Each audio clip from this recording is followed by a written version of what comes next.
ഇന്ന് രാവിലെ എണീറ്റപ്പോൾ തന്നെ എൻ്റെ തൊണ്ട നല്ല പണി തന്നിട്ടുണ്ട് കേട്ടോ. ആകപ്പാടൊരു തൊണ്ടവേദനയും ചുമയും ഒക്കെ ആയിരുന്നു. അപ്പോൾ ഇന്ന് നമ്മുടെ ബ്രേക്ക്ഫാസ്റ്റ് സീരീസ് 2 ആണ് കാണാൻ പോകുന്നത്. അപ്പോൾ ശരാശരി മലയാളികളെ പോലെ എൻ്റെ വീട്ടിലും എപ്പോഴും അപ്പം, ദോശ, പുട്ട് അതൊക്കെ തന്നെയാണ് ബ്രേക്ക്ഫാസ്റ്റ്. പക്ഷേ കറികളിൽ ഞാൻ വ്യത്യാസം വരുത്താറാണ് ഉള്ളത്. അപ്പോൾ ഇന്ന് ദേ വെക്കാൻ പോകുന്നത് ഒരു വെജിറ്റബിൾ കുറുമയാണ് കേട്ടോ.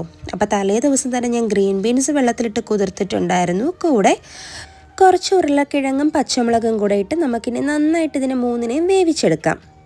എൻ്റെ കുക്കറിൻ്റെ സ്ഥിതി അനുസരിച്ച് ഞാനൊരു 4 വിസിലിട്ടിട്ടുണ്ട്. ഇനി കുറച്ച് വെജിറ്റബിൾസ് വേണം. ക്യാരറ്റ്, ബീൻസ്, സവാള, ഞാൻ ഇത്രയാണ് എടുത്തിട്ടുള്ളത്. ആ സമയം കൊണ്ട് നമുക്കിതിൻ്റെ അരപ്പ് റെഡിയാക്കി എടുക്കാം. ഞാൻ ഇതേ കുറച്ച് തേങ്ങയും കാഷ്യൂവും പെരിഞ്ചീരകവും എരിവിനാവശ്യമുള്ള പച്ചമുളകും ഇട്ട് ഇങ്ങനെ അടിച്ചെടുക്കുന്നുണ്ട്. ഇത് കുറുമയാണ് കേട്ടോ വെക്കുന്നത്, വെജിറ്റബിൾ സ്റ്റൂ അല്ല. സ്റ്റൂ ആണെങ്കിൽ നമ്മൾ തേങ്ങാപ്പാലാണ് ഒഴിക്കുന്നത്. അപ്പം വെജിറ്റബിൾ കുറുമയ്ക്കാണെങ്കിൽ നമ്മൾ തേങ്ങ അരച്ചാണ് ഇതുപോലെ ചേർക്കുന്നത്. അടുത്ത് ഞാൻ ബ്രേക്ക്ഫാസ്റ്റ് ആയിട്ട് ഇവിടെ അപ്പമാണ് കേട്ടോ ചുടുന്നത്. അപ്പോൾ നമ്മുടെ വെജിറ്റബിൾസ് ഒക്കെ റെഡി ആയിട്ടുണ്ട്. ഇനി നമ്മൾ നേരത്തെ തയ്യാറാക്കി വെച്ചിരിക്കുന്ന അരപ്പം കൂടെ അങ്ങ് ചേർത്ത് കൊടുക്കാം.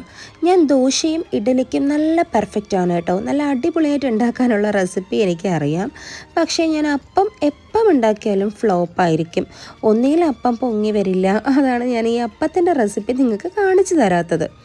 അപ്പോൾ ഇന്ന് വലിയ രീതിയിൽ കുഴപ്പമില്ലാത്തൊരു അപ്പം എനിക്ക് കിട്ടിയിട്ടുണ്ട്. അപ്പോൾ നമ്മുടെ കറിയൊക്കെ നന്നായിട്ട് തിളച്ച് വന്നിട്ടുണ്ട്. ഇനി നമുക്കിതിനോട്ട് താളിച്ചൊഴിക്കാം. സാധാരണ നമ്മൾ താളിക്കുന്ന പോലെ തന്നെ കടുകും വറ്റൽമുളകും കുറച്ച് കറിവേപ്പിലയും കൂടെ ചേർത്തിട്ട് വെളിച്ചെണ്ണയിൽ താളിച്ചെടുക്കുകയാണ് കേട്ടോ. നമ്മുടെ കറി റെഡി ആയിട്ടുണ്ട്. ലാസ്റ്റായിട്ട് കുറച്ച് മല്ലിയിലയും കൂടെ നമുക്ക് ചേർത്ത് കൊടുക്കാം.